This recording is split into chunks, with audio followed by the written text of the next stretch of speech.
헨리 벤 다이크 주니어라는 아주 저명한 작가이자 또 교육자이자 성직자가 있습니다. 이분이 남긴 여러 작품들 중에서 우리가 잘 알고 있는 게 있다면 기뻐하며 경배하세라는 찬송가일 겁니다. 이 찬송가 원곡의 가사를 쓰신 분이 헨리 벤 다이크 주니어라는 분입니다. 그래서 우리에게는 오늘날 찬송가 64장으로 알려져 있죠. 근데 이분이 찬송가 가사만 이렇게 쓰신 분이 아니라 시를 쓰는 시인이기도 했습니다. 그래서 이분이 쓰신 수많은 시 중에 좀 이제 특별한 시가 하나 있는데 Time is, 그러니까 시간은 이라는 제목의 시인데요. 이거를 제가 좀 부분적으로 오늘 소개하면서 시작을 하고 싶습니다. 참고로 이 시는 웨일즈의 그 다이애나 공주께서 돌아가셨을 때 그 장례식에서도 낭독된 시라 사실 굉장히 유명한 시이기도 한데요. 제가 한 부분만 읽어볼게요. 이런 시입니다. 시간은 기다리는 사람들에게는 너무 느리고 두려워하는 사람들에게는 너무 빠르며 애통해하는 사람들에게는 너무 길고 기뻐하는 사람들에게는 너무 짧다. 그러나 사랑하는 사람들에게 시간은 존재하지 않는다. 저는 개인적으로 존재하지 않는다는 것이 영원하다는 것이랑 동의어라고 생각합니다. 우리가 사랑에 푹 빠져서 지낼 때는 시간이 여러분 무의미하게 느껴지기도 하고 시간이 무한대로 이렇게 늘어나는 것 같이 느껴지기도 하거든요. 내가 사랑에 빠졌을 때는.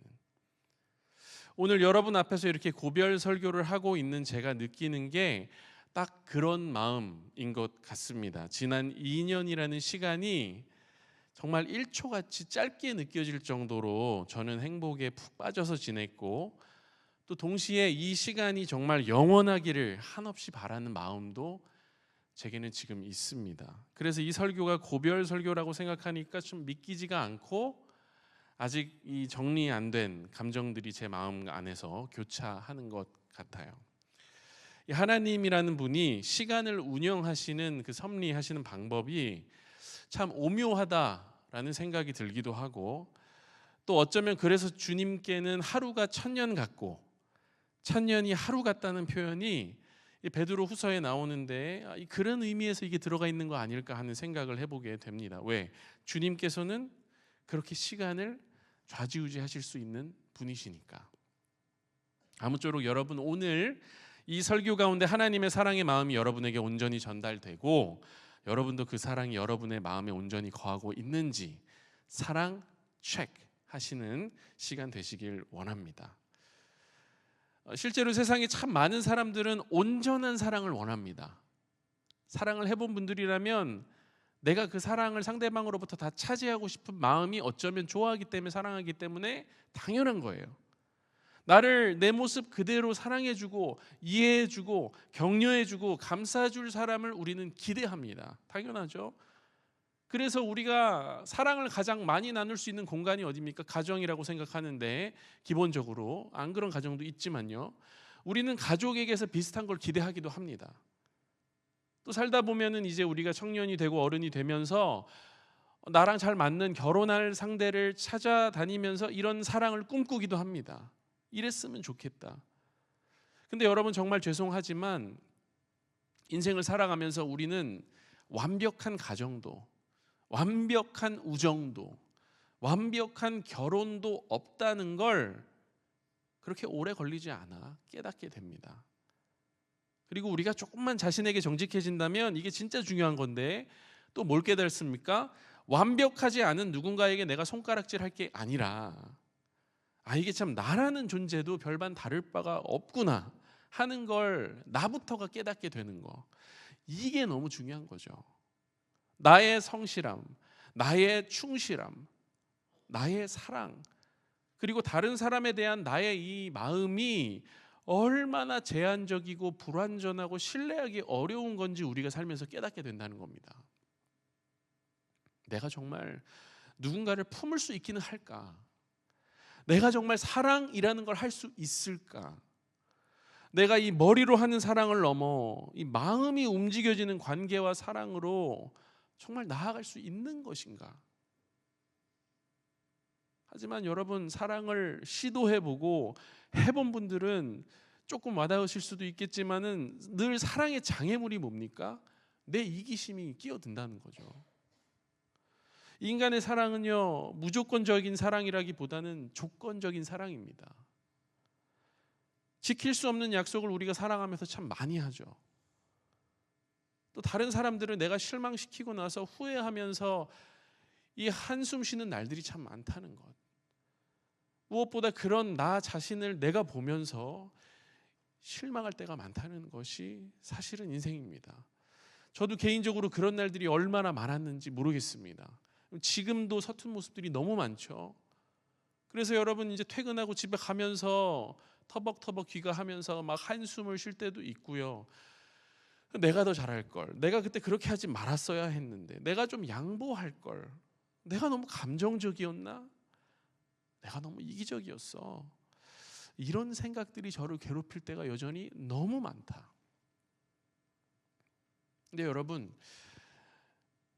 우리가 살아가는 세상에서 우리만 그런 걸 느끼는 것이 아니라 오늘 본문에 나오는 주인공도 이런 감정을 지금 느끼고 있다는 걸 우리가 성경을 보면서 좀 캐치했으면 좋겠습니다.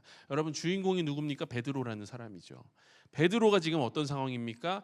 한 번도 자기를 실망시키신 적 없는 참 좋은 친구를 왕창 실망시키고 도망가 있는 상황입니다. 예수께서 이 땅에 계실 때 베드로를 얼마나 아끼고 챙겨주시고 수제자로 내세워주시고 다른 사람들 다 싫어하는데 예수님 사랑해주시고 하셨습니까? 근데 그런 예수를 3번이나 부인하고 나 저 사람 몰라요, 그분이 고통당하실 때 현장에서 도망갔던 사람이 베드로입니다. 이 사실이 지금 베드로를 미치게 하고 있는 거예요. 자기도 못 견디는 겁니다, 자기 자신을. 실제로 주님을 배신했던 여러분 제자들 중에 그 압박을 못 이겨가지고 스스로 목숨을 끊은 제자도 있다는 거 우리는 잘 알고 있습니다. 그 정도의 압박인 거예요, 제자들에게는. 주님의 죽으심이 그 정도의 스트레스로 지금 다가오고 있는 겁니다. 이게 얼마나 힘들었을까, 베드로가. 근데 여러분, 신기한 게 베드로가 이런 압박과 스트레스가 자기에게 찾아오니까 어떻게 행동을 하는지 한번 보세요.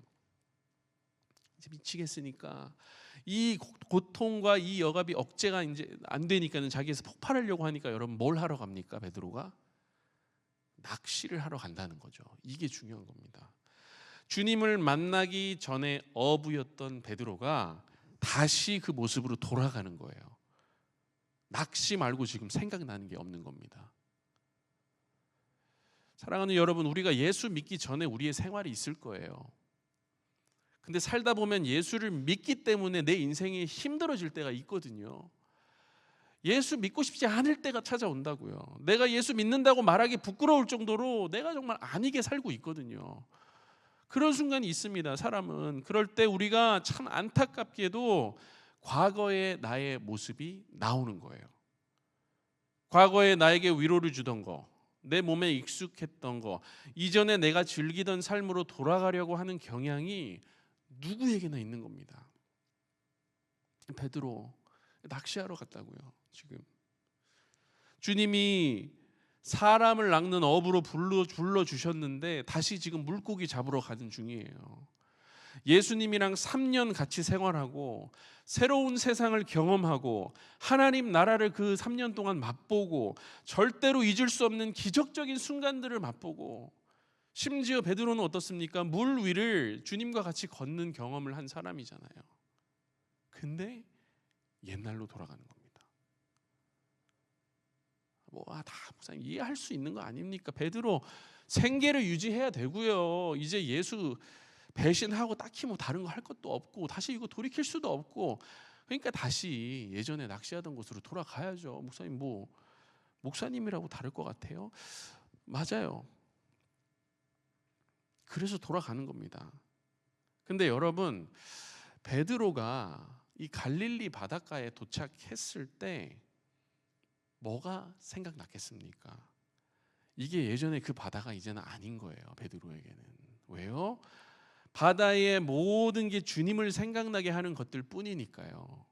그렇잖아요. 바다와 배를 보면 무슨 생각이 납니까? 배에 올라타셔서 폭풍을 잠잠하게 하시던 주님이 생각나는 겁니다. 물 위로 걸어오시던 그분이 계속 생각나는 거예요. 자신이 물에 빠져들어갈 때 자신의 손을 잡고 건져주셨던 그 주님이 떠오른다고요. 근데 그런 모습이 지금 막 낚시하고 있는 베드로에게 계속 생각이 날 때마다 여러분 베드로가 그러지 않았을까요? 아니야, 나는 배신자야, 나 도망쳤잖아, 그만 좀 생각나라. 빈 그물을 계속 바다에 던지며 지금 자신을 괴롭히는 고통스러운 기억을 이 함께 바다에 내던지고 싶지 않았을까? 근데 어떻게 해요? 계속 생각나는데. 예수님께서 가장 힘든 시간을 보내고 계실 때 사람들 앞에서 나는 저 사람 모른다고 부인하고 저주하고 심지어 욕설까지 퍼부었던 그 기억을 지우고 싶었을 겁니다. 그 의식의 흐름은 계속 물결치고 아무리 그물을 던져도 물고기 한 마리 안 잡히는 상황. 시간이 흐릅니다, 여러분. 어느덧 칠흑 같은 어둠을 지나 이제 새벽이 오고 있습니다. 살짝 빛이 이제 나오기 시작했어요.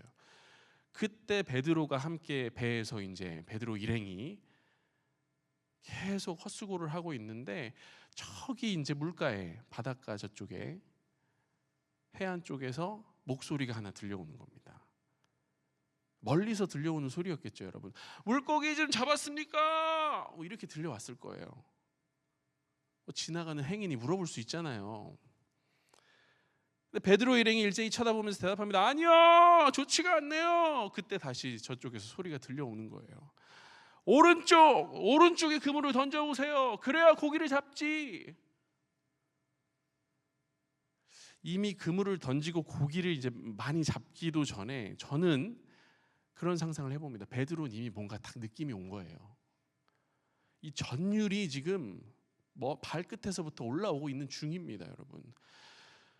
아니나 다를까 시키는 대로 오른쪽에 그물을 내리고 다시 건져 올리니까 물고기가 가득합니다.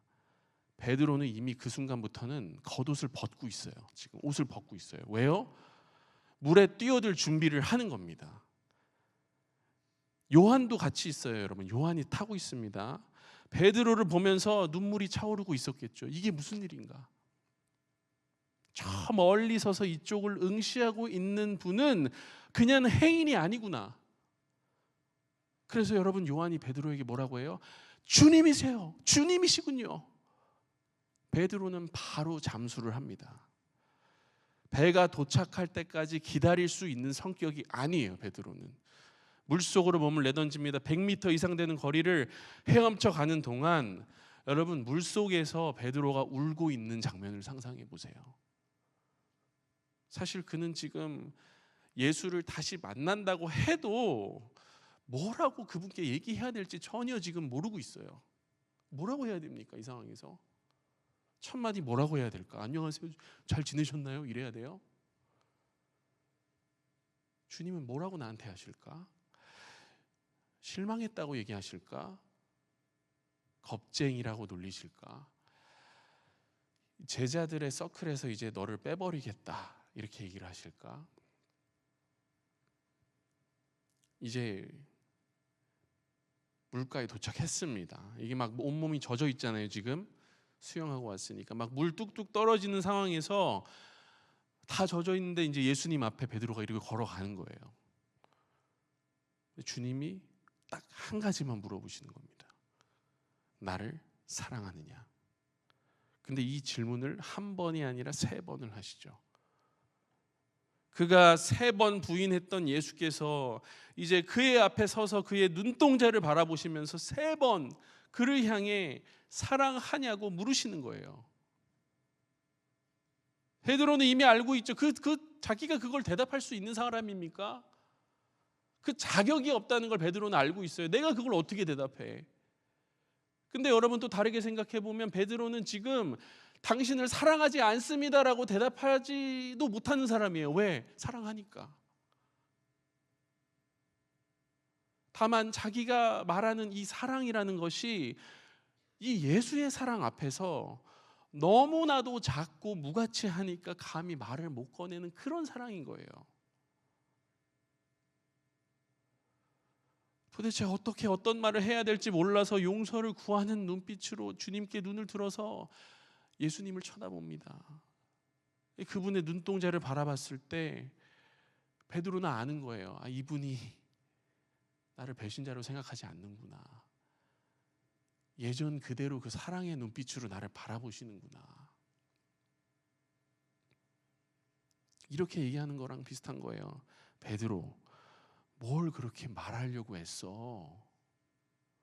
나는 이미 알고 있어. 그리고 괜찮아. 그래서 여러분 베드로가 그렇게 고백하잖아요. 주님, 그래요. 주님은 아시죠. 주님 모든 거 아시죠. 제 마음도 이미 꿰뚫어 보고 계시잖아요. 제 눈 보이시죠. 저 쳐다보고 계시잖아요. 제가 주님을 사랑하는 거 주님 아시잖아요. 이런 사랑이지만 주님 사랑하는 거 아시잖아요. 근데 예수님이 한마디 더 하시죠. 이게 이제 여러분 완전히 베드로를 무장해제시키고 그 사람의 마음을 완전히 녹이는 말씀입니다. 사랑한다고 얘기했어요. 알겠어요. 그럼에도 불구하고 여러분 베드로는요 아직도 자기가 주님을 위해서 아무것도 할 자격이 없다는 걸 너무나도 잘 알고 있습니다. 근데 그 베드로에게 대고 주님이 뭐라고 하세요? 내 양을 먹이라. 베드로야, 내 양을 먹여라. 다른 말로 하면요 여러분, 이거는 베드로, 나는 너를 여전히 믿는다. 여전히 너를 부른 걸 후회하지 않아. 그리고 나는 네가 그 일에 가장 적합한 사람이라고 생각해. 3년 반 전에 너 기억하지? 요 근처 어디였을 텐데 내가 너 물고기를 낚는 어부가 아니라 사람을 낚는 어부로 콜링했던 거 너 기억하지?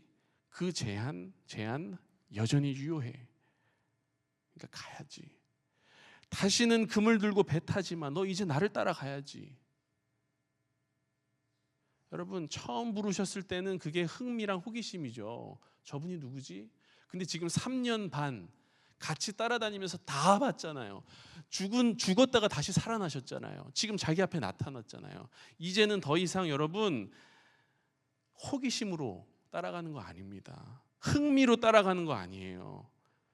지금부터는요 베드로는 헌신과 확신으로 따라가는 겁니다. 갈릴리 바닷가에서 그렇게 2번 베드로를 부르시는 거죠. 사랑하는 여러분, 그런 의미에서 주님은요 우리를 부르시는 분이십니다. 한 번 부르시고 안 되시면 또 부르시는 분이세요. 더 확실하게. 우리가 3번 부인하면은 3번 사랑을 확인하시고 3번의 확신을 갖게 하시고 그 마음을 치유하며 부르시는 분이 주님이세요. 너희 안에서 착한 일을 시작하신 이가 그리스도 예수의 날까지 이루실 줄을 우리는 확신하노라. 바울이 빌립보서 1장 6절에서 부르짖죠. 여러분 이 말씀같이 우리가 제자의 길을 갈 수 있도록 주님은 우리가 확실하게 헌신하며 그 길을 갈 수 있도록 그 길 위에서 우리를 계속 세워주시는 분이시라는 거죠. 사랑하는 여러분, 넘어지셨습니까? 일어나셔야죠. 혹시 상처투성이이신가요? 주님이 치유의 손길로 여러분을 붙들고 계시다는 거죠. 뭐라고 주님 앞에서 말해야 될지 모르겠나요? 괜찮아요. 이미 다 알고 계세요. 부르시는 분께서 이루신다. 이것에 우리가 확신하는 여러분과 제가 되기를 원합니다. 부르시는 분께서 이루신다. 여러분 정말 놀라운 사실이 뭔지 아십니까? 베드로가 이렇게 예수님을 다시 만나서 사랑과 소명을 확인한 이 날부터 정확히 7주 후 베드로는 예루살렘에서 예수 그리스도를 미워하는 사람들 앞에 서서 담대하게 그날 복음을 전파하는 사람으로 변화되어 있습니다. 그리고 그날 여러분 놀랍게도 3,000명이 주님께 돌아옵니다. 초기 교회의 반석이 되는 사람들이 그 현장에서 나오는 거예요. 더 나아가 그 이후 그는 예수 그리스도를 대적하고 또 음모를 꾸며서 십자가에 예수를 못 박은 그 사람들 앞에서 계속 서가지고 자신을 구원하신 예수 그리스도, 십자가에 못 박히신 그 주님에 대해 계속 증거하는 삶을 살다가 처형당합니다.